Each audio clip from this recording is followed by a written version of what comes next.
Bloomberg Audio Studios. Podcasts, radio, news. I'm Matt Miller. And I'm Hannah Elliott, and this is Hot Pursuit.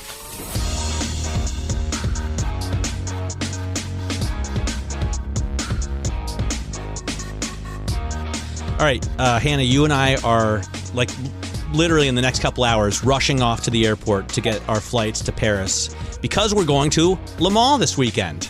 Le Mans. My bags are packed. I've got my passport. I've got my sunscreen. I got my baseball hat. I'm ready. Yeah, we have a 24-hour race to go to, and we're doing a full day of live broadcast on Friday, June 13th, the day this podcast comes out. I can't believe the guest lineup we have. We have people from Porsche, Ford, Rolex. Who else? GM? We have Jensen Button, for one thing. F1 champion. Formula One champion. We have Tom Wagner. He's been on this program before. He owns Nighthead. He owns Joda. He owns Singer. A number of other really important companies. Now a track, right? In a sense, he owns, what's that track called that you like out there? Willow Springs. Willow Springs? Yeah. Is he behind that too? Or is that's a Capital, different one? He's behind that. He's behind that. Okay. He's behind that. We have Jamie Chadwick. She's a driver. We have Roger Penske. We're going to talk about his new car. We have Gil West. He runs Hertz. Michael Steiner, you mentioned Porsche. He's a board member there. We have Adrian Hallmark, the CEO of Aston Martin. By the way, quick aside, quick tangent. A buddy of mine went to a party at Billy Zane's house this weekend. Hey. Billy Zane, he was the bad guy from Titanic, right? Apparently he's like an artiste now, and you can get his artwork as an option on your Aston Martin. Okay. Is that not random? What's the artwork like? It's incredibly random. I don't know. It's so random. Okay. We have Sarah Bovey. She's a Belgian racing driver. She drives for the Iron Dames team. We have Florent Menegeux, the CEO of Michelin, the CEO of Goodyear, Mark Stewart. We have Rob Dickinson from Singer. We have the CEO of Rolex. I mean, we're just loaded up with guests. Most importantly, we need to tell people where and when they can watch. Do you have that on your document? Well, you can watch all day long on Bloomberg Television on Friday if you're so inclined. And you can see it on Bloomberg.com. We're also doing a special July 19th, or June 19th. June 19th, right? We're doing June 19th, we're going to do a Bloomberg television thing. And then the following weekend, we're going to release a special. So there's a lot of content coming out from us. Watch out. But it's not like, I don't expect it to be Matt Hardigree level film, which is. Oh, well, he's a filmmaker. I mean, we're not cinematic. He definitely was. So my old friend Matt Hardigree, and your old friend as well, I first met him when he was running Jalopnik. I feel like he was the first important editor of Jalopnik. Hopefully he's the only editor I know. And then he went on to make films and work for another number of entrepreneurial organizations. And now he's running the Autopian, which is a website, a community really of car lovers. Yeah, and I have to say, it's a very refreshing look at the car world, emphasizing what you and I always believe, which is cars should be fun, but it's smart. Like, I know Matt Hardigree is going to say, we just like to have fun with cars, but don't let that fool you. It's true. He's always combing through the data. He is into the minutia. He brought up when he came into the studio a Bank America report. So he's reading all the Wall Street research. He's going to try to make it just sound like it's fun and games, but there's a lot of intelligence and history behind it. All right, let's get to Matt Hardigree now. He's with us here in the studio. And I just want to ask, for one quick story before we get into the Le Mans coverage, and that is something I heard. You at one point were there, and you've been there many times, and a team offered you race gas for your rental car. How did that work out? I think the statute of limitations on this is passed. So basically in France, and it's not a track rule necessarily, it's a national rule, like in most places, like you can only have so much gasoline just stored in random containers around for very obvious safety reasons. This team, for some reason, was really obsessed about not having too much fuel in their tank. And so they did a lot of fuel tests, which means they're just putting expensive race fuel in and then letting it come back out and then draining it. Problem is they realized, oh no, now we have too much race fuel. So it just happens I had rented a cheap car that wasn't a diesel, because so many of the cars were diesels. We had a big diesel van, and then I had a small Opel. And so they were like, hey, come here real quick. Do you need fuel? And I was like, actually, yeah, I was about to go pay way too much money for like gasoline. And they were like, no, we got you hooked up. And so I got 12 or 13 gallons of race fuel in a little Opel manual. Oh my God, that thing was so fast. Like you can actually drive, when you drive out of the track, you drive on part of the race circuit, the Bugatti circuit, and they have the curbs. And I might have just, it was like late, nobody was around. And I hit it and I felt like I got an extra 50 horsepower. And I almost crashed at Le Mans in an Opel. Which in the outside the track, which would have been embarrassing, but it was fun. And that's the magic of Le Mans. You never know what's going to happen. You might have race fuel in your crappy little Opel. Here's the deal, right? We're going to Le Mans. Me and Hannah are going to Le Mans. We're doing a whole broadcast special from there on Friday. We're recording a special for the following weekend. And I mean, she probably is steeped in this stuff, but I know nothing about racing that's not on two wheels, right? So that's why I thought it would be cool to get you in here. This is obviously an historic race, and I imagine the original point was to prove that cars could go for 24 hours so that they could then sell them with a good reputation. So is that how it all started? That is how it all started. Le Mans was one of the original proving grounds for automobiles, along with the Paris to Peking race. The problem with the Paris to Peking race was that you had to go to Peking first and then get all the cars back. And it turned out to be an enormous hassle. And so logistically, it was not very easy. And so someone had the bright idea that instead of trying to go all the way across a continent, why don't we just go a couple hours west of Paris and then just do it in a circle for 24 hours? And that was enough. And that was enough. And that, along with the Indy 500, are kind of like the original races, the original proof of concepts of the automobile as something that's better than a train, better than a horse, and better than a bike. No offense. And I think we should say, too, people may know, Ford versus Ferrari is set at the 24-hour of Le Mans race. I mean, that's like a very cultural touch point that if people might have heard of that, then it's that race. Well, and I think Steve McQueen probably made Le Mans famous for people of my generation, right? Because he made a drunken, drug-fueled movie about it. He did. It is a movie. It is a motorsports movie of all time. It is not the best, but it is a movie. And it's great to put on in the background. It is probably the best movie to just put on a wall with sound, because there's very little dialogue in the movie, while you do anything else other than just sit down and watch the movie. But Ford versus Ferrari, what's your take on that one? Great movie. They did one... What? Keep going. I'm just providing a counterpoint. I think she said hated it. You hated? Okay, they did one Ford executive dirty, and they hand-waved over so much about the actual history. Also, they made Carroll Shelby kind of the nicer one, and Ken Miles kind of the jerk, which is maybe historically not always the most accurate thing. They do a little hint at Carroll Shelby's very creative business practices. So all of that is, yes, if you actually know the real story and you read the AJ, if you want the real story, read AJ's book, and it's great, and you'll get the absolute real story. If you just want the vibes of what Le Mans is like and why people care, and the vibes of what it's like to try to compete against an Italian automaker, I think it gets the vibes very, very correct. Why didn't you like it, Hannah?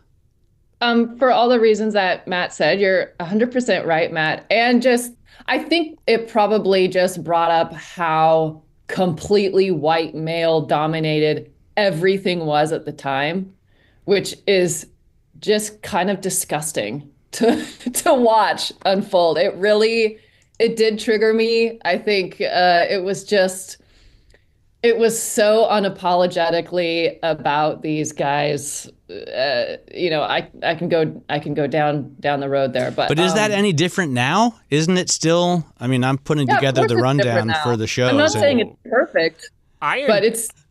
The Iron Dames are leading the European Le Mans Series Championship right now in their class. Hannah got us an interview with one of their drivers, so I'm excited about that. They're awesome. But everybody else that I'm talking to there, that we're talking to there, is a dude.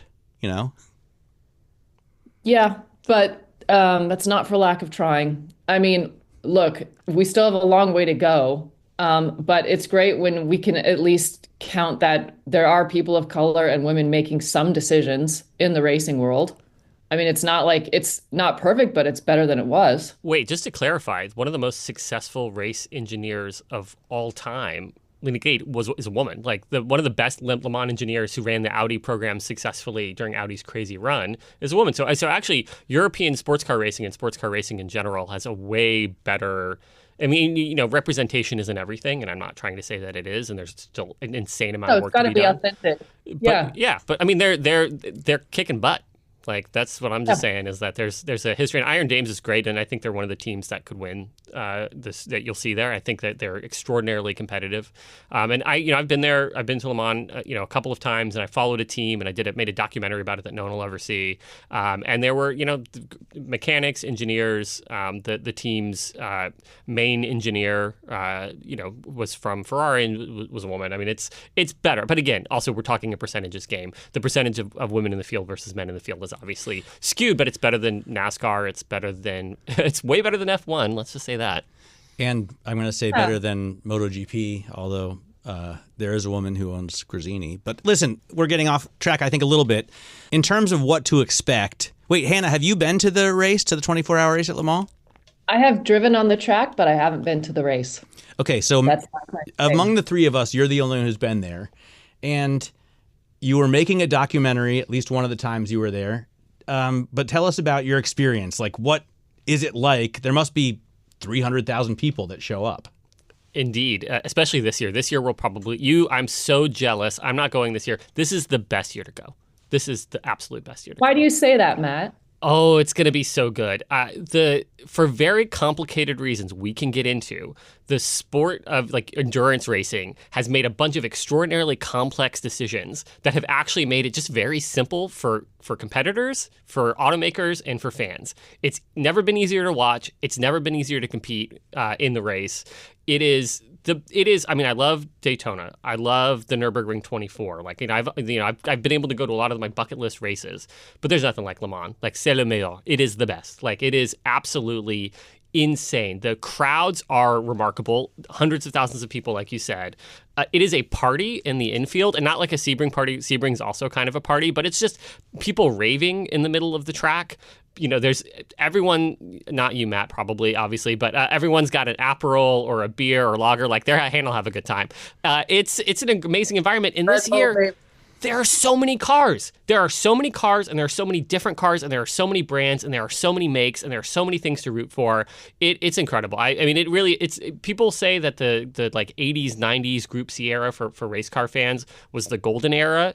People are now saying, and I believe this, many people are saying, it is the platinum era of racing. You're going at the absolute best time maybe ever. Matt, what do you think American car people might be missing about Le Mans? Because admittedly, it's obscure. Every time I try to pitch Le Mans stories to my editors, I'm always pushed back. It's too obscure. No one knows about it. No one cares. And we are admittedly talking about a very rarefied, small group of car enthusiasts. So what do you think American car lovers in general don't get about Le Mans, and what should they understand? By the way, she's addressing you. We're both called Matt. Oh, yeah. So if you say Matt, you have to say... Either one can take it. Hardigree. Yeah. Okay, I'll take this one. First of all, are those editors in this building, and can I fight them? Are they here right now? Can I find them? No, I think that's fair. Bow tie. It's a reasonable thing to say, because in the last few years it's gotten bad. European sports car racing, endurance racing got bad. It got too complicated. There were way fewer teams, and motorsports in general started to die. And it's been said before, I think on this podcast, we all know the drive to survive factor has made motorsports more interesting. However, and also Americans care. Americans care about F1. That is a crazy thing. Americans are starting to care about MotoGP. That is also a crazy thing. And so the difference is that there aren't that many American brands and marques really in Formula One. And there are not many American teams. There's one kind of at the moment, but more are coming. If you look at it, F1 is not actually really that accessible to an American. It's just that it had this great thing where it made the drivers stars. The cars aren't the stars. The drivers are the stars. In this series, the cars are the stars still. The drivers aren't quite as interesting. I think that's the problem, right? The drivers aren't celebrities to Americans. No one's maybe some people are like, hey, Nick Tandy, right? The most famous race car, this will make Matt happy. The most famous race car driver there is Valentino Rossi, who is a motorcycle rider. Like the most famous person there for motorsports is someone who does not normally drive until recently, sports cars. So that is a thing. But I think that people are going to see Cadillacs They're going to see Ford Mustangs. They're going to see Porsches. They're going to see McLarens. They're going to see BMWs. Corvettes. They're going to see freaking Corvettes. Like, it's going to be a party. And if you have any amount of patriotism or any amount of soul, or you even like a car, and that's why you're listening to this, if you sit down and watch any hour of the race where it's not raining or red flagged, you're going to have an amazing time. And also, they're going to try to race. I will say this also about Le Mans, and you've probably had, I think, Handy's had experience at Daytona. It rains. Sometimes they slow it down. They have banking. At Le Mans, they're going. Like, a really bad accident, they'll slow it down. Their goal is to race.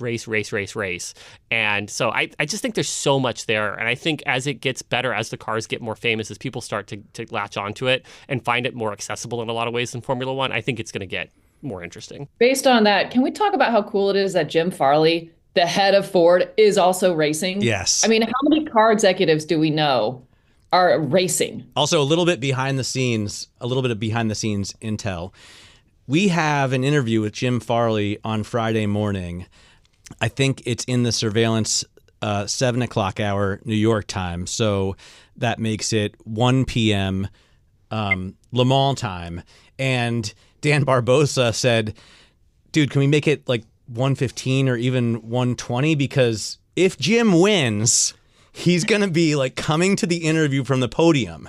So he's still going to be wearing his fire suit. He's still going to be like covered in sweat and no makeup on yet. This is live TV, right? So I was like, no, we want him to come in his fire suit full of sweat and no makeup. It's pretty awesome. It's great. It's so much fun. Yeah, so he's in the Mustang Invitational race that's running with a bunch of Mustangs.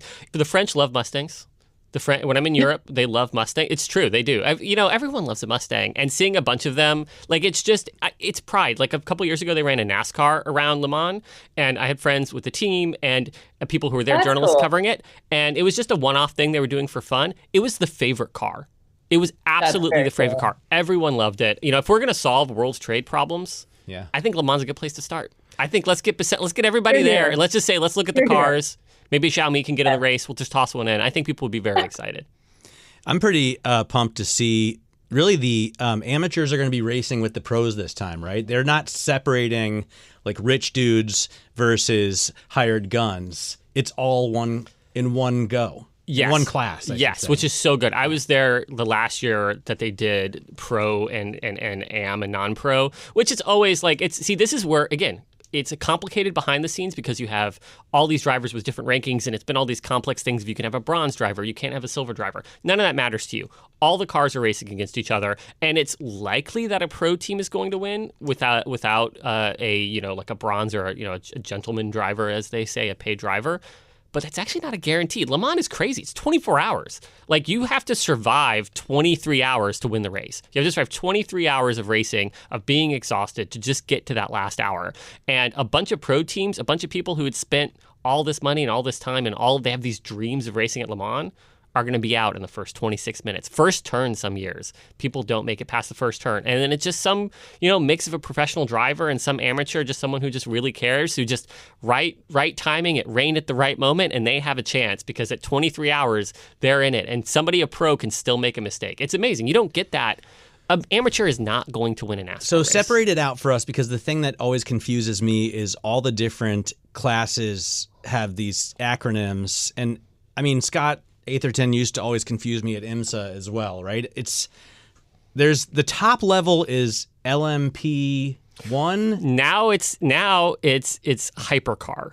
Okay, it's just called hypercar. Just called hypercar. So hypercar. that's like the best. These are the cars that like Hannah test drives in Los Angeles, right? These are like Mate Riemach's car.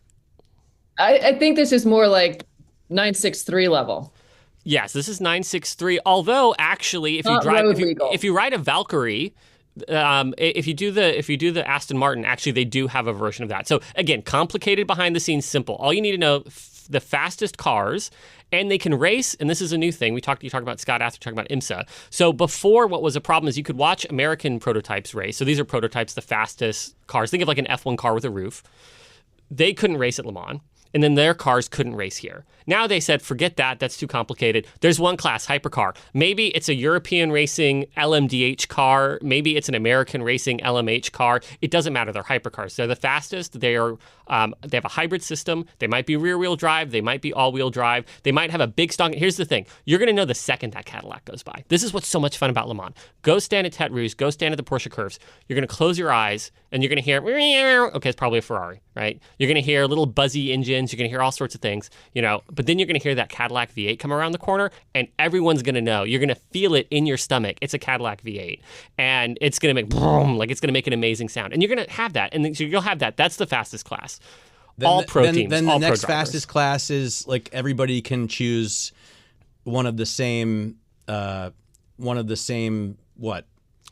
Yeah, so frames, chassis, like a... Yeah, so there's LMP2, which has kind of always been LMP2, and that stands for Le Mans Prototype 2. So they're the slower cars. It's a mix of amateurs and pros. All the cars look the same. All the cars look the same. They have the same motor, the same gearbox, the same chassis. It's an Oreca. Like, it's all Oreca. So it's all the same thing.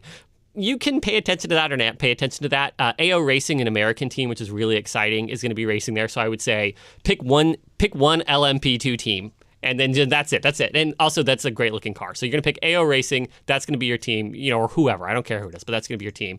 And then, to Hannah's point, all the cars now racing in the GT class, these are cars that are based on, like, road cars. They are all mixed up, pros, non-pros. And those are cars, theoretically, you can go buy. Those are cars both of you get to drive before I get to drive, by the way. I know it's like Hannah gets the car first, and then Matt gets cut the second. Matt Hardigree gets the car third. We all know this. Hannah gets usually like the Pininfarina Battista, and I get like the Subaru Outback, Usually, that's I'm fine with that. I'm fine with that breakdown. I'm just fine with that. No, wait. So that's the only three classes? There's hypercars, LMP2, and then the GT3 cars, essentially. Yes, there are. If you want to be really pedantic, there are actually within the hypercar class, there are LMH cars and LMDH cars, but who cares? Right. They made it simple. It's three cars. All the cars have different colors on the numbers. That's all you got to do. Right. That's what's going to make it so much fun. And that's why and it also made the thing so much cheaper, which is why there are so many cars this year and there are so many different brands and manufacturers. It was sad before. It was sad. Can you talk a little bit about who you think is going to win the outright race? I mean, it's been Ferrari. Can we assume it's going to be Ferrari again? I think Ferrari is leading right now in the championship series.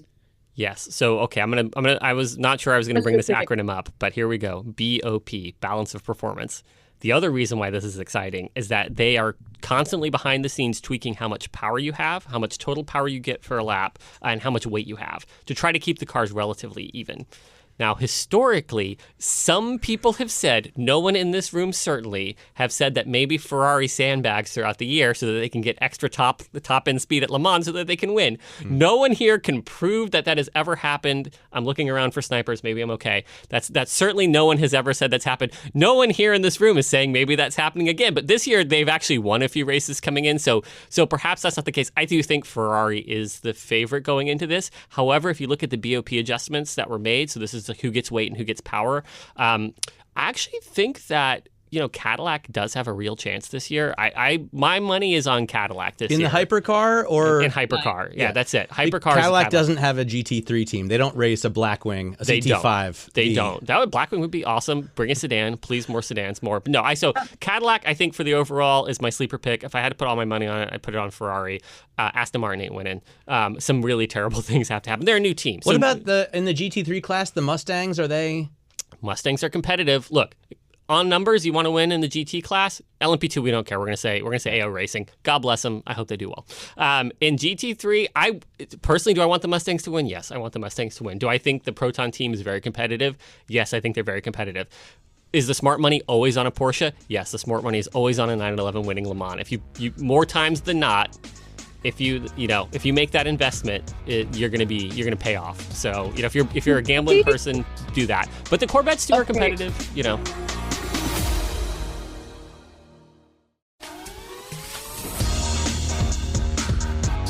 Side note, what do you think of the 963 RSP? So we're back to hypercars now. Yes. This is Porsche's one-of-one car they made for Roger Penske. That's based on their race car. Thoughts? Why did they only make one? Make it 20. There are 20 customers for it. Completely agree. Why make only one? Yeah. Are you going to get to drive it? Are they going to let you drive it? They're not going to let me I don't drive know. it.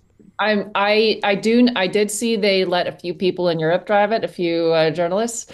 So, and I am in touch with them, so I might see if I can scoot over and get a little even if it's in the parking lot, I'll take it. I don't care. I would love to drive it. For me, that's the most exciting thing. The thing I'm looking forward to the most probably is seeing that car. I will say I wish they had made it look cooler. I mean, I understand the concept, but Matt Miller, to your point, when you texted me about it, like anything beside the 917 does not look great. Never get your picture taken next to a 917 because yes, I just wish I just wish it looked like nicer. If it's going to be a road car. It's a heritage play. Right. That is definitely a nostalgia play. It is not saying it's less future focused. I agree. A 917 is future focused. This is not future focused. This is very much reaching back to the past. So that's always the thing with all of these sports, right? With F1, to get a trillion new fans, it had to piss off the 30 people that really cared so much and are so mad that like Lenny Kravitz is at the race or whatever random celebrity, right? Like that, they're like, oh, why is that? Like like because that's the only celebrity they recognize, right? They don't know any K-pop stars, and I think you're going to probably have a little bit of that with this. So this is Porsche saying, look, people, we still remember our history and this is still important to us. Assuming that new fans are maybe coming. That's my read on it. But who cares? It looks cool. It's super fast. I agree. This isn't getting new fans. No. This is only us talking about it. I mean, because of the looks of these things, and I'm sure some people like the hypercars the best. For me, the GT3 cars are the most exciting because that's a car that I could actually buy. Yes. And actually, Barbosa told me the GTD that you can buy is actually a faster car, maybe a better car than the GT3 because of the BOP thing that you were talking about, right? So that's awesome. I could watch these Mustangs maybe win at Le Mans, and then I could go, if I had however much it is, $350,000, and buy one. Yes, agreed. Also, I think the GT, honestly, the GT racing, I think is also more exciting. In person, the cars, the hypercars are more impressive and they sound louder, but the actual wheel-to-wheel racing with the GT3 cars, problem is if the new cars are more robust than they used to be. The prototypes are more robust, but you see it with F1, like, you're like that, you're having to get out of the race for that. Like, the two cars barely touched, and all of a sudden they're like, there's an angry, like, Belgian dude being like, I can't do this anymore, angry German guy. At Le Mans, you will see people mess up cars, especially GT cars. You will see them. You'll go like, that car is never going again. And then they're going to limp on three wheels 5 miles back to the pits. And then a bunch of people are going to crush on that top of that car. And then 3 laps later, that car is going to be out there again. And it's going to look like it lost a fight. It's going to look like when I'm in a fight. It's going to look like it really got its butt kicked. But it's going to do incredible. I'm with you. And also, there's just so many good cars and so many good drivers in that class this year. If it's not rubbing, it's not racing, right? I mean, can we say that? Yes. I mean, I'm still high on the Dale Earnhardt documentary that I'm obsessed with. Did you see that? I still haven't watched it. I really want to watch that. It. It's Hardigree. Thoughts? Did you see it? No, I haven't seen it yet. But all my friends who are in NASCAR are like, you got to watch it. It's so good. Like the problem is there's a Netflix NASCAR series and it's fine, but it's very sanitized. And this gets back to the point of like, F1, you care about the drivers. They have made them celebrities, which is amazing because some of them are so weird. And because it's all about the car. Like, it doesn't matter as much who the driver is in F1. It's about the aero package. Yeah, so like they've created the drama very well, and they've staged that very well. NASCAR, all of the drama exists, but you have to see it on a delay. So what I hear from the Dale documentary, and you tell me, is that you can see how hard it is and what's actually going on behind the scenes in a way that people want to see. It's amazing, and we should say this is a Ron Howard, Brian Glazer production, so of course it's really well done, and it's the thing that I've seen that most made me realize what these guys are going through when they're in the car. It really is insane, the edge that they're walking, and of course we all know how it ends, so we don't have to get into that, but like you really see they're on a tightrope in front of everyone. It's pretty incredible. Highly recommend. Does he never know what to do with his hands? Never know what to do with my It hands. did also make me want to watch Talladega Nights again, I will say. His Also mustache was impressive, but I'm looking at a picture of Graham Hill right now, and that is a thing of beauty on his upper lip. This is apparently the only guy who's ever won the Triple Crown, which is the Grand Prix at Monaco Grand Prix, the Indy 500 that you mentioned, and 24 hours of and the 24 Hours of Le Mans. We're going to talk to Jenson Button on Friday. If he wins at Le Mans, then he only has the Indy 500. He only has the hardest one to go. Is it the hardest one in Indy? Yeah, on an individual, so on a team level, Le Mans is probably harder. But like if you get in the right car in F1, you can win. I mean, you all know how Monaco is, right? If you can get qualifying, if you qualify, you win the race probably. Indy 500 is definitely the hardest on a human being, and it's also the thing that a person should not do after probably a certain age. And I love Jenson Button. He's such a nice guy, but he's probably getting close to the age where I would not strap myself into an Indy 500 car. So it's unlikely that he will pull off the Triple Crown. I can't believe only one person has done it. Like that's pretty wild, right? Mario, think about it this way. Mario Andretti was not successful. We think of him as like this great race car driver, which he is, and awesome and such a cool story. He had such a hard time winning the Indy 500. He had such a think about how hard it was for Mario Andretti, and think how hard it is for so many great drivers throughout history who have tried to win the Indy 500 and have not. That's why it's still. I love Le Mans, and Le Mans is so much fun. But like Indy 500, if you can win one thing in your life in motorsports besides an F1 championship, because of all of the money and then all the things that come with that money, I would want to get an Indy 500. By the way, walk us through how this actually works. Say that Hannah and I enter a Mustang GT3. We have to drive it for 24 hours. Third driver. Is there a third driver? Yes. Three drivers. Okay. So you, me, and Hannah. Yeah. And then do we do like every 4 hours or 2 hours, 8 hours? Can we choose? You can sort of choose. And so this gets into the complicated thing, the complicated and simple. The complicated answer is that drivers all have to drive certain minimums so that if you do have a person who is paying for this program who is not as fast as professional drivers for no reason other than they are not professional race car drivers, then you want them to probably drive the limited amount of time, the most limited amount of time. But that means there's a minimum number of stints. They can't just go out and drive for 6 hours and just like, I'm done. Like, there have to be a certain number of stints. They have to run a certain minimum time. Also, the problem isn't actually minimums there. It's maximums, right? If someone's on a heater and they're having a great day, you want to keep them in that car as long as possible. But for reasons of competitiveness and also so that somebody doesn't get really tired and fly out of Sarthe, out of the Mulsanne Strait at 200 miles an hour, they also have to take breaks in between. So we would split it up. We would probably have our let's say I'm the slow driver of the three. I'm the one who's paying to be there, which is probably not the case. But let's say I'm the one paying to be there. You might have me go first. There's a lot of traffic. It's going to be slow. My whole goal is to just survive and then just put in lap times.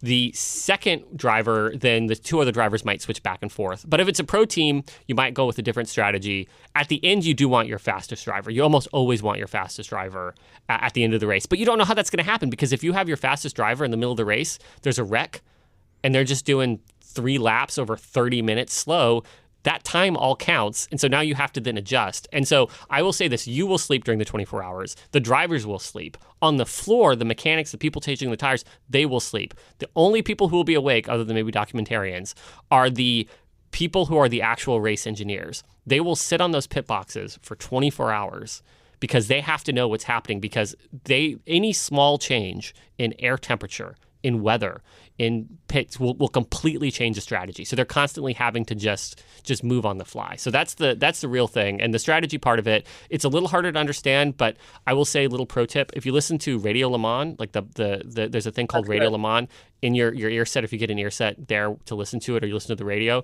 they actually do a really great job of providing the context that the TV does an okay job, but the radio I actually think does a really good job. I'm looking at the Iron Dames website, by the way, Hannah. It says bronze rated drivers, which is like the zero, right? The rich guy or gal in the group, have to drive for a minimum of 6 hours across the entire 24-hour period. And then no driver is allowed to be behind the wheel for more than 4 hours in any 6-hour period or more than 14 hours total.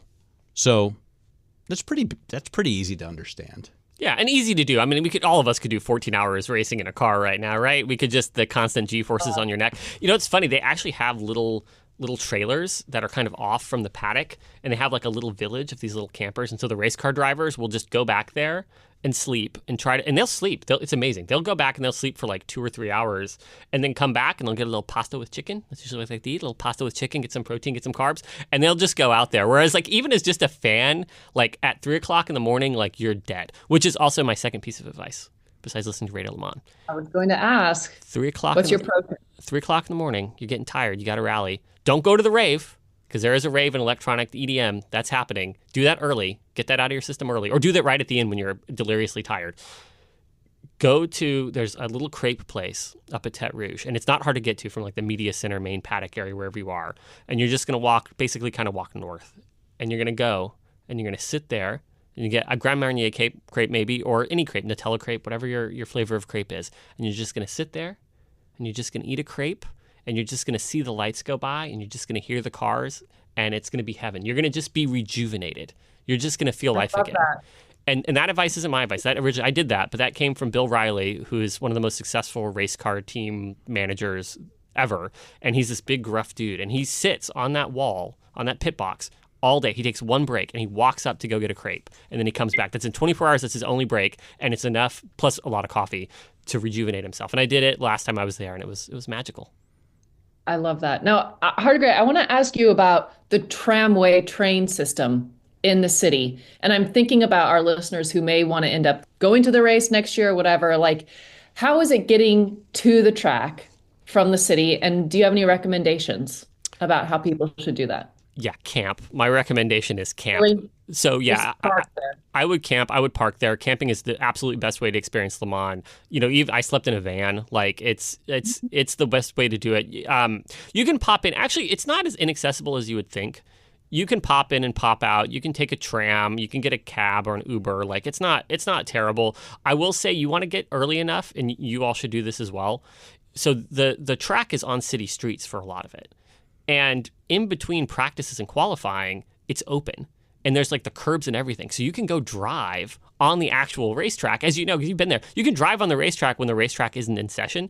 And that's like incredible. So like I would rent a car, buy a cheap from the Carrefour or whatever, or a motorcycle, buy a cheap sleeping bag, and then just do it that way. That's what the Brits all do when they go, and it's the best way to experience it because you want to be there. Like, no offense to Le Mans. Le Mans itself is like a cute town. If you go early for scrutineering, what's it called, the Passage, you can like go see all that fun stuff. But like, it's just every other little European town. There's a church. There's 18 lingerie shops and only one toy store for some reason when you're trying to get something for Edith and the kids. Like, you know, like there's just, you know, you know, it's fun. It's fine. But the track is where you want to be. Except for Friday. They do a parade around the city, and that's worth going to. We're going to broadcast live at the track during the parade, so we'll miss that. But luckily, we're done with our work, pretty much our work duties by the time the race starts at 4 p.m. on Saturday. And we'll be free reign at that point. We'll be free, but tired. I'm going to be doing a lot of Red Bull. It's a Red Bull event. I love Red Bull. I love myself a Red Bull. Always have. I don't like that. Any of those energy drinks, they make me feel like I'm on bad drugs, you know? So I'm not down to clown. And I don't drink anymore, so I'm not going to be hanging out with the Brits at the campsite. Yeah. Oh, man. And I will say, also, when it gets hot in the afternoon, there's like a whole Aperol tent. Get a little Aperol spritz in the afternoon. That's also a recommendation. You can have a great time. You can have such a good time. You know Erin Keating at Cox Automotive? Yes. Of course. Now, Erin said that she got a fish pedicure in the Audi tent one year. Do you know about this, Matt Hardigree? A fish pedicure? Yes. Like Phish or F? No, with fish. They like eat, little goldfish. They eat the calluses. She highly recommend it. Like piranhas. Yes, much smaller piranhas. Yes, and I will say this, for like that ain't happening at Sebring. No offense. I love Sebring. You can get a Natty Light pedicure. You can probably get a pH fish pedicure from someone there. Yeah, no, I mean, there's just so many opportunities. And like, let's be honest, like you either can spend a lot of money or you can be a schlubby journalist like us. And as a schlubby journalist like us, you get access to all of that stuff. But even then, everyone has access to the Aperol tent, and the Aperol tent at like Laguna Seca is not as good as necessarily the Aperol tent there. I shouldn't say, actually, Laguna Seca is great. At Pocono, let's say at Pocono, you ain't getting an Aperol tent. You ain't getting an Aperol spritz. Dude, tell us what you're doing now. Tell us about the Autopian. When you and I first met, you were running Jalopnik, which was like an amazing time to be a car lover. And then things kind of went haywire. You did some documentaries, you did a lot of TV and film. What are your focuses right now? Yeah, thank you for, I love to be able to plug the Autopian. Yeah, Jalopnik days were really fun. I tried to hire Hannah. She took this job instead and made the right choice. Historically, you've definitely made the right decision, given what happened. Yeah, so the Autopian is, we've been around for about 3 years. It was founded by two Jalopnik writers, David Tracy and Jason Torchinsky, and then Bo Bachman, Elliott, I think you know Bo, Hannah Elliott, it says Elliott there, so I'm Hannah, you know Bo. Everyone my real friends call me Elliott. There you go. Hopefully I'm a real friend. I bought a car from Bo. You bought a car, right? And you're an Autopian member as well. So you're getting all. So yeah, I mean, we all remember how great websites were like 8 or 9 years ago, and because of programmatic advertising, because of social media and all the things, like websites have gotten bad. They're not fun to read. And Hulk Hogan. They've gotten harder to read, harder to get to. Facebook tells you what to read. We were just like, what if we did a website for people who just love cars and just want to read about cars and want to enjoy the company of other car enthusiasts and want to do it on a site that will actually load on their phone before like 16 pop-up ads load up on their phone. And so we're trying it. So we're member supported. We do have advertising, but if you become a member, there's no advertising anymore.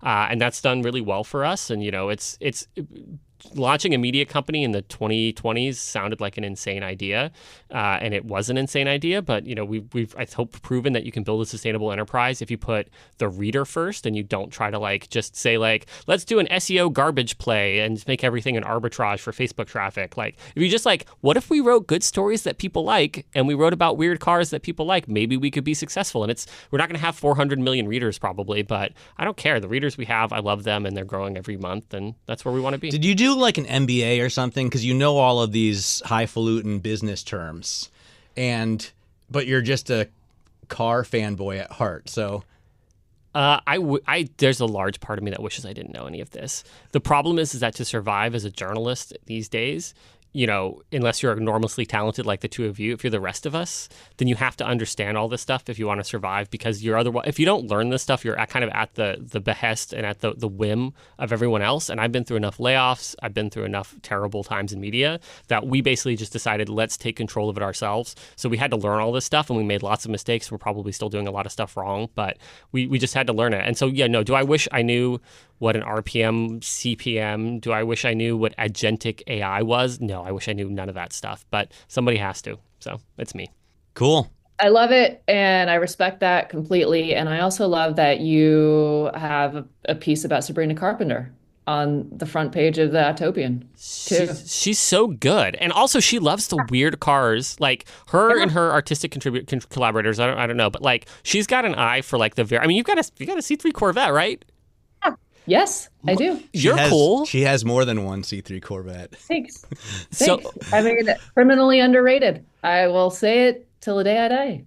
I think Malaise is cool again. I mean, she's like the queen of Malaise. Like that whole video, the new video is all Malaise cars. But actually, it makes sense both from just time shifts, and not everyone wants 60s cars anymore, and 70s cars are bad. But if you just want to go cruise, do you care that it has a smog-choked V8? Does it matter to you that your C3 does not have 500 horsepower? No, it looks awesome. You look awesome in it. Who cares?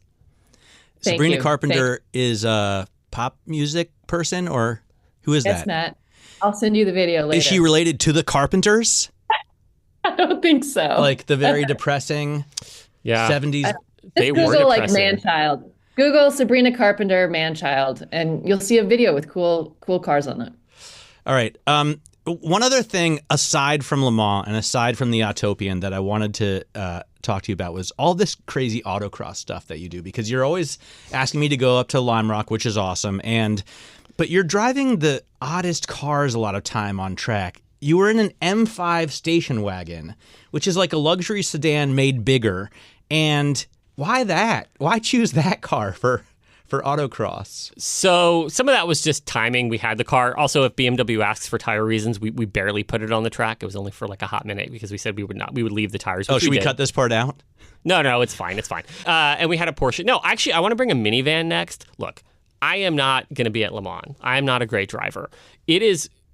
as you know, these cars have gotten so fast that finding the limit of the car now is very scary. That's why a Miata is so much fun, because you can find the limit of a Miata really fun. I mean, you're Challenger, right? Like there's so much power, you're traction limited. Like you know where the edge of that car is because you can find it by just pushing down the skinny pedal and you're there. I'm always close to the edge of that car. Yeah, no, it's but it makes it fun at 45, right? Right now I'm driving the Carrera GTS T Hybrid, which is amazing, right? But you have to be triple digits before it's kind of exciting, and then you're already in trouble. You know what car's fast at 20 miles an hour around a racetrack? Miata. Toyota Sienna. Toyota. Ooh, there you go. So that's fun. Like I just like to have fun with cars, and fun with cars is doing things that are not like, if you want to go read about how the latest Corvette does around a racetrack, Road and Track's going to do a better job than I'm probably going to do. If you want to, but they're not going to necessarily, actually they did once, that's not entirely true, but like it's more fun. It's just more fun. Slow car fast is faster than fast car slow if you are not racing at Le Mans this weekend. That's just the reality. That's the headline of this entire conversation. All right, Hannah, you have to run and catch your flight. Yes. Matt Hardigree, thank you for joining us. Come back and talk to us more. This was really great. We really appreciate it. Bon voyage. Enjoy a crepe for me. Take a picture. Send me a picture. I want to put on Instagram. Okay. All right. Well, Hannah's got to run and catch her flight. I am going to run and catch my flight, so I guess we'll end it here. But we will probably be broadcasting. Our next episode could be from Le Mans. Right? It might be. Also, we have a very big guest next week that all of my girlfriends are obsessed with. Oh, yeah, the producer and his name also is Toto Wolff. Yes. Catch us next time with Toto Wolff. It will be such a good episode. You have to listen to the episode, Michael. It'll be so great. That's Schwarzenegger. Everyone loves Toto. All right, that's it. I'm Matt Miller. And I'm Hannah Elliott, and this is Bloomberg.